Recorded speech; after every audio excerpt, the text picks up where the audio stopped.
वो एक अलग बहस हो जाएगी। स्वागत है आपका अशोक जी। और मुझे मालूम है आप फ्लाइट से आए हैं तो आप थोड़े से जेट नहीं लैग भी होगा आपका, लेकिन हम नहीं, नहीं। भारत के बच्चों के बारे में बात कर रहे हैं, उनके मिल्क की अवेलेबिलिटी, जो हालात हैं उनके। मैंने एक छोटी सी पीपीटी भी दिखाई थी। एक पर्टिकुलर जो उसमें तथ्य है वो मैं फिर से दोहराना चाहूंगा यहाँ पर, और वो तथ्य बहुत इंपॉर्टेंट था यहाँ पर कि भारत के बच्चों के हालात क्या हैं अल्टीमेटली। कि 100 करोड़ की आबादी को हमने डिवाइड किया था 4 भागों में। नीचे का 100 करोड़ और ऊपर के 40 करोड़, ये 2 भाग थे। और नीचे के जो 100 करोड़ थे उसमें 2 भाग हैं। 50 करोड़ की जनता वो है जिनकी इनकम 5,000 रुपए महीना है और वो 1 पाव दूध खरीदते हैं सिर्फ एक दिन में, और 500 रुपए किलो की चाय है, और अपने बच्चों को 50 मिलीलीटर दूध भी नहीं दे पाते हैं। और दूसरा सेगमेंट जो 50 करोड़ का है वो 5,000 से 10,000 की इनकम है, और वो 1,000 रुपए पर महीना खर्च करके मैक्सिमम आधा लीटर दूध खरीदते हैं, और वो अपने बच्चों को 50 से 100 मिलीमीटर शायद मिलीलीटर दूध दे पाते होंगे जरा सा दिन में। जबकि एक बच्चे की जो जरूरत है, जो 1 साल से लेके 5-6 साल तक के बच्चे की जरूरत है, almost more than 1 litre per day की होती है। इस लेवल का जो स्टारवेशन है इंडिया में, इवन जो रिच जो है जिनकी इनकम 10 से 20,000 है, वो भी 1 लीटर नहीं दे पाते हैं, और बाकी बड़ों की तो बात छोड़ दीजिए। खैर, और मुंबई जैसे शहर में भी मॉल न्यूट्रिशन की हालत बहुत ज्यादा खराब है।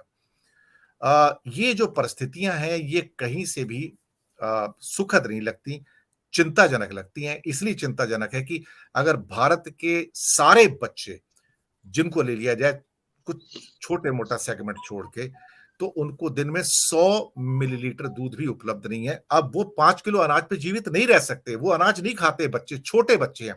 5 साल की उम्र तक उनका ब्रेन डेवलप होता है, उन्हें मिल्क चाहिए, और मिल्क के ऊपर उनकी जो मेन डाइट डिपेंड करती है, और वो 0.25 लीटर से लेके 1-1.25 लीटर तक 5 साल की उम्र तक पर डे उनको चाहिए। और मदर्स इतनी कमजोर है भारत में कि अधिकतर वो फीड नहीं कर पाती, क्योंकि वो खुद माल न्यूट्रिशन की शिकार है। ये गंभीर समस्या जो आज हमने उठाई है कि एक एक बूंद दूध को तरसते भारत के बच्चे। अशोक जी, मैं आपकी ऑब्जर्वेशन चाहूंगा। स्वागत है आपका। देखिए, वर्तमान सरकार को तो पुराणों की बात समझ में आती है दिनेश जी। मैं आपको द्वापर युग में लेके चलता हूं। द्रोणाचार्य की पत्नी पानी में आटा मिला के अश्वत्थामा को पिलाती थी क्योंकि दूध की व्यवस्था नहीं थी।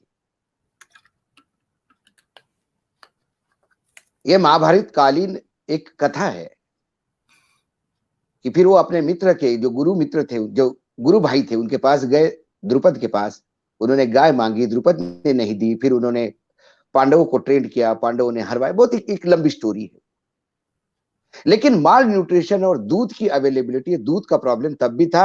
आज हम कलयुग में हैं, युग बदल गए, समय बदल गया, समाज बदल गया, सब कुछ बदल गया, लेकिन बच्चों का तरसना दूध के लिए बरकरार है। आज यदि आप बजट की बात कर रहे थे, अभी सब लोग बजट की बात कर रहे थे कि मैं तो बहुत लेट आया हूं, मेरे हो सकता है कुछ बात रिपीट हो जाएगी, लेकिन इस बजट में जो पोषण आहार के लिए 71,000 करोड़ रुपए जो पहला अलॉटेड था, वो काट करके आपने 45,000 करोड़ कर दिया। 26,000 करोड़ की बचत आपने पोषण आहार में की। और जब जिस देश में बच्चे दूध के लिए तरसते हो, जिस देश में माल न्यूट्रिशन एक बहुत बड़ा इशू हो, malnutrition of the mother, malnutrition of the children, कुपोषित मदर और कुपोषित माँ और कुपोषित बेटा, ये दोनों समस्या से जो देश जूझ रहा है, यदि उस देश में आप इंफ्रास्ट्रक्चर के लिए 3 गुना पैसा देके और रेलवे को पैसा देके टालियां बटोर रहे हैं, लेकिन आपने पोषण आहार का बजट काट दिया, इससे ज्यादा घटिया कोई सरकार काम कर नहीं सकती। मुंह का निवाला छीनने वाली बात वो करती है। आप किसके लिए इंफ्रास्ट्रक्चर बना रहे हैं? आने वाले भविष्य के लिए। इस देश का भविष्य क्या होगा? कुपोषित भविष्य कभी देश को आगे बढ़ा के लेके नहीं जाता। मानसिक रूप से असंतुलित यूथ होंगे। एक गाना है, जिस देश का बचपन भूखा उसकी जवानी क्या होगी। अभी कह रहे थे आनंद जी की दिल्ली के मेट्रो प्रॉफिट में। आनंद जी, भाई आपको तो करेक्ट करता हूं, दिल्ली की मेट्रो भी लॉस में है। दिल्ली की मेट्रो लॉस में है, और पूरे विश्व में कहीं पे भी बुलेट ट्रेन प्रॉफिट में नहीं है। ये जापान ने जो 0.5% पे आपको लोन दिया। ये लोन जापान, फिलीपाइंस से लेके तमाम देशों को ऑफर कर चुका है, क्योंकि कोई सफेद हाथी पालना नहीं चाहता। हमें सेंट्रल विस्टा की जरूरत है, हमें मंगलयान की जरूरत है, या हमें बच्चों के लिए दूध की जरूरत है। हमें चारों धाम के मतलब ये गडकरी के लिए सवाल है मेरा। 4 धाम साहब अब बड़े रोड पे जाएंगे, 4 लेन रोड 4 धाम के लिए होगी। अरे बिना भोजन न हो भजन गोपाला, बच्चों को पीने के लिए दूध नहीं है, और चारों धाम जाके आप पिंड पे दूध से अभिषेक करना चाहते हो। प्रायोरिटीज क्या है 2014 से इस देश की प्रायोरिटीज टोटली एक व्यक्ति के अहम, एक व्यक्ति के विम्स पे, उसके झक्की पना पे डिपेंड है। उनको लगा कि मेरे होते हुए एक नया पार्लियामेंट बनना चाहिए, तो सेंट्रल विस्टा बन रहा है। बुलेट ट्रेन में लेके आऊंगा तो बुलेट ट्रेन लेके आऊंगा। बुलेट ट्रेन के लॉजिस्टिक बताइए, बुलेट ट्रेन से देश को फायदा किसको होगा ये बताइए। क्यों महाराष्ट्र में जबरदस्ती आप पैसा लाद रहे कि महाराष्ट्र कंट्रीब्यूट करेगा? क्या मिलेगा महाराष्ट्र को भाई बुलेट ट्रेन से? गुजरात का व्यापारी अहमदाबाद से जरा देखता है फ्लाइट का टिकट ज्यादा है तो तुरंत गाड़ी लेके निकल जाता है मुंबई से अहमदाबाद। आप दिल्ली से मुंबई आने की बात करते हो 12 घंटे में, और आपको मुंबई से अहमदाबाद जाने के लिए आपको बुलेट ट्रेन चाहिए। इससे ज्यादा हास्यास्पद और विसंगतियां हो नहीं सकती इस देश के आकाओं के सोच में। इसीलिए हर साल आप महाराष्ट्र में बैठे, मैं मराठी हूं, हमारे यहां अमरावती में एक मेलघाट करके एरिया है। देश आजाद हो गए तब से लेके वहां के ट्राइबल्स का अभी तक कुपोषण का प्रश्न खत्म नहीं हुआ। मुंबई हाई कोर्ट ने 3 साल पहले स्ट्रिक्चर पास किए, जब सरकार ने कहा कि हम एक कमेटी अपॉइंट कर रहे हैं, तो जज साहब ने कहा फॉर गॉड से कमेटी अपॉइंट मत कीजिएगा, कमेटी अपॉइंट सिर्फ आई वॉश के लिए होती है, हमें एक्शन चाहिए। और इस बार फिर जो फिगर्स आए हैं, सबसे ज्यादा कुपोषित बच्चे कहीं होंगे तो मेलघाट के आदिवासी बच्चे। किस बात पे इतरा रहे? हम मंदिर पे इतरा रहे? 1000 करोड़ का मंदिर, शिला आ रही साहब, शिला का पूजन हो रहा है और राम का दरबार सचेगा। राम आज जिंदा होते तो तुनीर पे बाण चला के सबसे पहले इन रावणों का वध करते जो हमारे सत्ता में बैठे। ये वस्तुस्थिति है। हमारे यहां मिल्क व्हाइट रिवॉल्यूशन हुआ, दूध बहुत ज्यादा हो गया, डेयरी ज्यादा हो गई, कोऑपरेटिव न्याय मंत्रालय बना केंद्र में अभी अलग से, महामहिम अमित शाह जी उसके अध्यक्ष है, लेकिन कोऑपरेटिव जितने मिल्क फेडरेशन है उनकी स्थिति क्या है? आज दूध इतना महंगा क्यों हो रहा है? सिंपल सा सवाल है। बचपन में मैंने मेरे गांव में कभी छाछ को बिकते हुए नहीं देखा। छाछ तो ऐसा ही, जिसके घर में गाय भैंसे हो तो छाछ तो ऐसा ही देता था। अब छाछ भी बिकने लगा साहब। इस देश का प्रॉब्लम यह है कि आपका डिस्ट्रीब्यूटर नेटवर्क ठीक नहीं है। यदि महाराष्ट्र और गुजरात में बहुत ज्यादा दूध है तो उस दूध का सही मायने में डिस्ट्रीब्यूशन नहीं होता, उसका लॉजिस्टिक आपके पास नहीं है। इसीलिए कहीं ज्यादा है कहीं कम है, और एवरेज देखा जाता है तो आपके पास मुझे लगता है 150 ग्राम दूध का भी एवरेज इस देश में नहीं बैठता। तो सारा अच्छा, उसी दूध में जो दूध आता है उसी दूध में मिठाइयां भी बनेगी, दही भी बनेगा, पनीर भी बनेगा, आइसक्रीम भी बनेगा, उसका मिल्क पाउडर भी एक्सपोर्ट होगा। जितना दूध प्रोडक्शन है उतना पर कैपिटा यदि कंजम्पशन हम देखा जाए तो वो वैसे ही अपने लिए अनसफिशियंट है। उसमें मिठाइयां, पनीर तो छोड़ ही दीजिए, उसके लिए जगह ही नहीं है। तो देश उसके लिए क्या करता है? सही कहा, नेचुरल फार्मिंग, ये शब्द मैं भी कंफ्यूज हो गया, क्योंकि फार्मिंग नेचुरली होती है, नेचुरल कभी नहीं होती। उसमें मॉडर्न टेक्निक की फार्मिंग होती है, इरिगेटेड फार्मिंग होती है, नॉन इरिगेटेड फार्मिंग होती है, ऑर्गेनिक फार्मिंग होती है।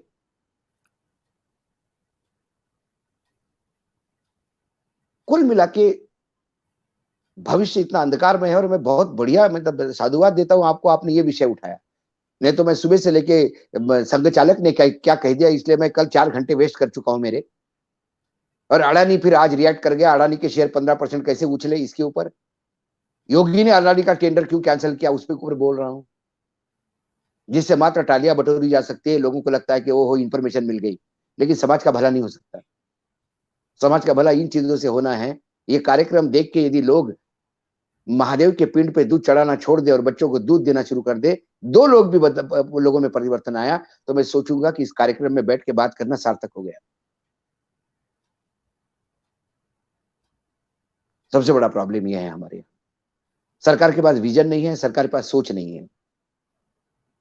डेवली डेवलपमेंट का यदि कंसेप्ट आप करें, आप फार्मर्स को कहते हो हम 2,000 रुपए देंगे, 6,000 रुपए देंगे, ये भीख देने के बजाय फार्मर को यदि आप जानवर दोगे, और वो भी एक बहुत बड़ा मतलब दिल्ली में बात करने वाले, क्योंकि आप जो स्टेक होल्डर है उनको कभी कॉन्फिडेंस में लेते नहीं नीतियां बताने। मनमोहन सिंह के टाइम पे विदर्भ के किसानों की आत्महत्या रोकने के लिए 1,000 करोड़ का पैकेज गया था। और ताज्जुब लगेगा, मैं पैनलिस्ट को इन्फॉर्म करना चाहता हूं, उनको जो गाय दी थी वो जर्सी गाय थी, जो दिन में 80 रुपए का खाना खाती है। उसको ठंडक में रखना होता है। और तहसीलदार बोल गया था किसान को, ये गाय तेरे को दी है, मर गई तो तेरे को जेल जाना पड़ेगा। वो बोला यदि 80 रुपए मेरे पास होते तो मैं आत्महत्या क्यों करता। डर के मारे उसने गांव के धन्ना सेठ के यहाँ गाय सुपुर्द कर दी कि साहब मुझे जेल से जाने से बचाओ, ये गाय आप संभाल लो, इसका खाने का खर्चा, दूध भी आप रख लो, सब कुछ रख लो, बस मेरे को जेल मत जाने दो, गाय जिंदा रहनी चाहिए। ये वस्तु स्थिति है सर।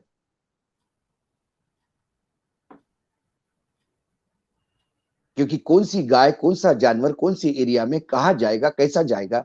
मैं रायपुर से आया हूं अभी, लैंड मतलब एक सुबह मैं 10 बजे रायपुर से मैं निकला।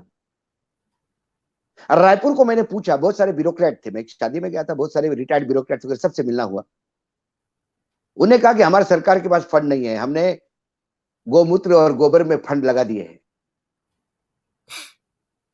सरकार ने इतना गोबर खरीदा है कि शायद इतना गोबर वहां गाय कैसी देती है उसके ऊपर एक रिसर्च होना चाहिए। तो मतलब वो गोबर जाता कहां है? बोले वो गोबर फॉरेस्ट डिपार्टमेंट खरीद रहा है।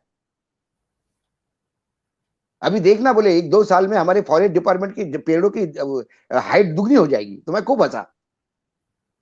बोला अशोक जी, कागज पे गोबर खरीदा जा रहा है, कागज पे ही गोबर फॉरेस्ट को बेचा जा रहा है फर्टिलाइजर के नाम पे, और कागज पे ही वो फर्टिलाइजर खरीद करके दे रहा है, बुक ट्रांसफर हो रहे हैं।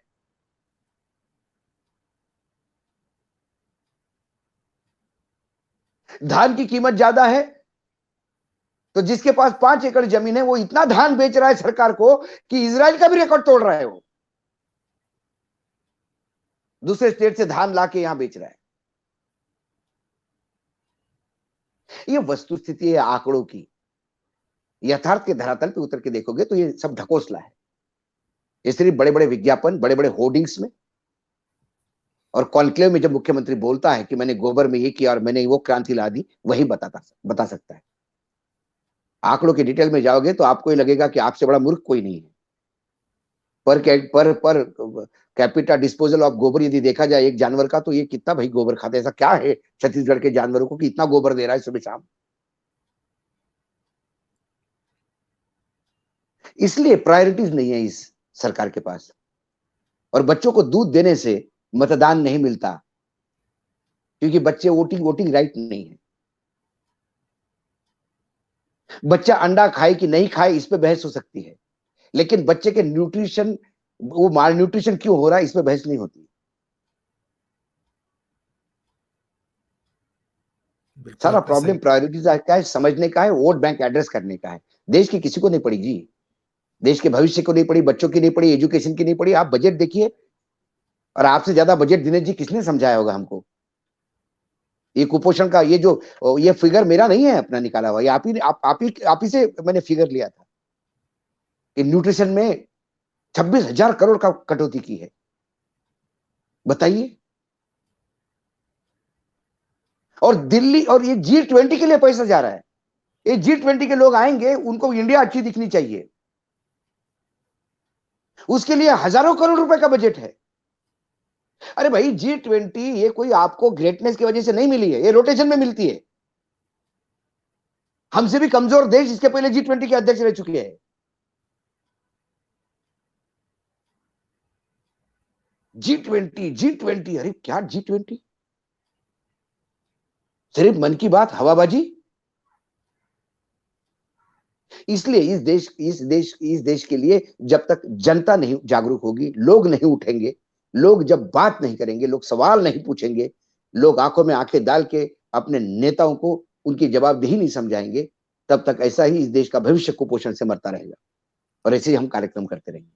बिल्कुल आपने सही कहा कि ये नेता लोग कभी झोपड़पट्टी में गरीब के पास गांव में कभी नहीं जाएंगे और कभी नहीं पूछेंगे कि भाई आपके घर में अगर 2 बच्चे हैं छोटे तो आपके घर में दूध आता कितना है। तो कहेंगे सर 1 पाव दूध आता है। क्या करते हो सर? चाय बनाते हैं। चाय भी ढंग से नहीं बनाते। 500 रुपए किलो चाय मिलती है आज की डेट में, 60 रुपए किलो चीनी मिलती है। चाय के लिए भी मोहताज हो गए हैं। तो बच्चे को मिलेगा क्या अल्टीमेटली? वो बच्चे जिसे 1 किलो दूध चाहिए उसे 100 मिलीलीटर भी दूध नहीं मिलता है। और सरकार जो है वो क्या कहते हैं कि 10 लाख करोड़ हाईवे के लिए दे सकती है, लेकिन सरकार प्राइमरी जो हमारे मिड डे मील स्कीम है, बच्चों को जो दूध देना, जो असली हाईवे तो वो है, वो देश का हाईवे बनाएंगे बड़े होकर, उनके लिए तो 20-30 हजार करोड़ भी नहीं है। ये हालात हो चुके हैं। ये कभी कभी तो तरस आता है कि ये प्राथमिकताएं हैं हमारे देश की कि बच्चों के बारे में नहीं सोचेंगे आप। 4 रुपए 97 पैसे में उन्हें मिड डे मील देते हैं। 4 रुपए 97 पैसे में आता क्या है आज की तारीख में? किस किस्म का खाना आप दे रहे हैं? और वो जो वर्कर है उसका, आंगनवाड़ी के और बाकी जो वर्कर जो खाना बनाते हैं, उस लेडी को 1500 रुपए महीना देते हैं, वो 30 दिन खाना बनाती है वो। अगर ये हालात हैं गांव के अंदर, हमारे 12.5 करोड़ बच्चों को जिनको मिड डे मील दिया जाता है, ये उनके हालात है। और सरकार उससे ज्यादा पैसा एजुकेशन सेस से ले लेती है। सेस क्यों लगाया गया था? कि ताकि इन बच्चों के लिए कुछ पोषण मिल सके। वो सेस भी खा जाती है। इस टाइम ये हालात ही हो गए हैं। मैं कुछ ऐड दिनेश करना जी, नहीं दिनेश जी, बस मैं इतना कह दूं, जो आप ये कह रहे हैं कि इन नेताओं को पता नहीं है, इन नेताओं को बिल्कुल ठीक से पता है और इसीलिए पापी और पाप के भागीदार हैं। मैं इसको, ये सारे नेताओं को पता है ग्राउंड रियलिटी, सारे नेताओं को पता है कि कौन क्या कुपोषण और क्या नहीं है। मैं इस आर्गुमेंट को बिल्कुल बाय नहीं करूंगा। नेताओं को पता नहीं, नेताओं को पता है और इसलिए ये पाप के भागीदार हैं। सब भी उतने ही पापी हैं और अगर कोई ये कर्म का फल होता है तो इसीलिए ये स्थिति हो रही है। बिल्कुल आपने सही कहा। आनंद जी, एक सर्वे करिए आप। अभी पार्लियामेंट शुरू हो रही है, मतलब अब चली रही है, अभी मंडे, अभी आप आज सेशन ही चल रहा है। आप जाके सांसदों को सिर्फ दूध का रेट पूछिएगा, दूध शक्कर, ये 2 चीजों का रेट पूछेगा। 90% पार्लियामेंट्रियन नहीं बता पाएंगे कि दूध की क्या लीटर बिक रहा है, क्योंकि वो सिर्फ दूध पीते हैं, उनके बच्चे दूध पीते हैं, उनके यहाँ नौकर जाता है दूध ले आता है साल में एक बार, या कई जगह पे तो फ्री में दूध दे के जाता है। सांसद के यहाँ कौन पैसा लेगा भाई? मैं ऐसे कई लोगों को जानता हूं यहाँ पे कि जिनके यहाँ दूध लोग ऐसे ही नमस्ते करके दे आते हैं, उनको रेट नहीं पता होगा। दूध का रेट हमें पता होता है। दूध का रेट उसको पता होता है कि जो जाता है आधा लीटर लेने के लिए और फिर वापस आता है, क्योंकि आधा लीटर से छोटी पैकेट मिलता भी नहीं दूध का, तो वो फिर किसी भैंस वाले को ढूंढता है कि भले पानी वाला दे लेकिन दे, क्योंकि आपके यहाँ फ्रिज भी होना चाहिए फिर दूध रखने के लिए, उतना मेंटेन करने के लिए। भयावह स्थिति है सर, भयावह स्थिति है। जिस देश में सांसदों को जनगण मन आता नहीं हो और ये पता नहीं हो कि राष्ट्रभाषा हिंदी नहीं है ऑफिशियली, उसी को जोर करते हो। हम तो कई बार पैनल पे बैठ के जब नेताओं से बात करते हैं तो कई बार ऐसा लगता है कि यार ये अपना टाइम वेस्ट है उनसे बात करना। उन्हें इतना मालूम है कि चुनाव जीता कैसे जाता है। इसीलिए कर्नाटक के बीजेपी के अध्यक्ष बोल गए, अरे छोड़ो ये पानी बिजली सड़क, ये इससे कुछ नहीं होता, लव जिहाद पे बात करो। बोलोगे छोड़ो ये दूध क्या होता है ये दूध, फिर उनको बताना पड़ेगा कि लव जिहाद के लिए जो बच्चे आपको चाहिए, मसल पावर चाहिए, अब दूध नहीं पिलाओगे तो उस लायक भी नहीं रहेंगे। बिल्कुल आपने सही कहा। बिल्कुल आपने सही कम से कम खुद की फौज खड़ी करने के लिए तो दूध पिलाओ। दर्शक मित्रों, ये थी चर्चा आज की बहुत ही महत्वपूर्ण विषय के ऊपर कि कहते हैं ना कि जिस देश का बचपन भूखा हो फिर उसकी जवानी क्या होगी। और बच्चों को 100 मिलीलीटर दूध नसीब नहीं है, एक एक बूंद को तरसता हुआ भारत का बचपन पर किसे पड़ी है। उन्हें चमकता हुआ भारत चाहिए, शाइनिंग इंडिया चाहिए, बुलेट ट्रेन चाहिए, हर शहर में वंदे भारत चाहिए। उन्हें सब कुछ वो चाहिए जिसकी चमक दमक से दुनिया को वो अचंभित कर सके। लेकिन पर्दे के पीछे जो एक काला संसार है, वो छोटे बच्चे जो कराहते हैं, जिनको खाने को रोटी नहीं मिलती, उनको दूध नहीं मिलता है, उनकी व्यथा कौन जानता है। न्यूज मंच हमेशा आपके सामने ऐसे विषय लेकर आता रहा है और आगे भी लेकर आता रहेगा, इस बात का हमारा वादा है। इसमें अशोक जी, इसमें दिनेश जी मैं एक चीज में एक और ऐड करना चाहता हूँ। लोकल सर्कल्स ने एक सर्वे किया है। उसमें जो सर्वे किया है कि 10 में से 4 परिवारों ने अपना दूध लेने में कटौती कर दी है, दूध बंद कर दिया है। इसमें 19% ऐसे आए हैं जिन्होंने कटौती कर दी है, और 3% ऐसे आए हैं जिन्होंने अपना वो जो पैकेट वाला, चूंकि आधा किलो का आधा लीटर दूध नहीं खरीद सकते, तो उन्होंने वो छोटे मोटे जो मोटरसाइकिलों साइकिलों से जो दूध देते हैं ना, तो पापा भर वो उस तरफ शिफ्ट हो गए हैं। और 16% ऐसे लोग हैं जो छोटे ब्रांड में, कम कीमत वाले ब्रांड की तरफ शिफ्ट हो गए हैं, जिसमें क्वालिटी को लेके संदेह है। जी, मैं एक चीज और भी ऐड कर दूं कि मजदूरों के लिए अमूल ने एक स्कीम स्टार्ट की थी, मिल्क वेंडिंग मशीन, गुजरात में एक एक्सपेरिमेंट के तौर पर। जो मजदूरों का जो एरिया होता है, वहां पे 200-200 मिलीलीटर के पैकेट बना के उन्होंने उसमें रखे थे कि लोग उसको 5 रुपए 4 रुपए देके उसको खरीद लेंगे, 8 रुपए दे खरीद लेंगे। अब वो मशीनें बंद हो चुकी हैं, क्योंकि अब वो कोई भी 200 मिलीलीटर का पैकेट अरे मजदूरों की मजदूरी दे दो, ये मशीन लगाने की क्या जरूरत है। मजदूरों की मजदूरी दे दो, वो ना तुमसे मशीन मांगता है। ये सब मतलब मैं इसलिए कह रहा हूँ ये कॉस्मेटिक है। किसानों को उसका दाम दे दो यार, ये कोई मशीन मत लगाओ भाई, मजदूरों को मजदूरी दे दो। मतलब जो लेबर लॉज में जो कटौती की 17-17, 18-18 लेबर लॉज आप कॉम्प्रोमाइज कर रहे हैं, और उसके बाद मशीनों वेंडिंग मशीन लगा रहे हैं दूध के लिए। क्या है, ठीक है, ये यही हो रहा है आज की डेट में। तो दर्शक मित्रों, हमें दीजिएगा आज्ञा। मैं अशोक जी, आलोक जी, आनंद जी, आप तीनों का शुक्रिया अदा करूंगा कि आपने वक्त निकाला, हमारे साथ जुड़े। बहुत बहुत आभार आप सबका।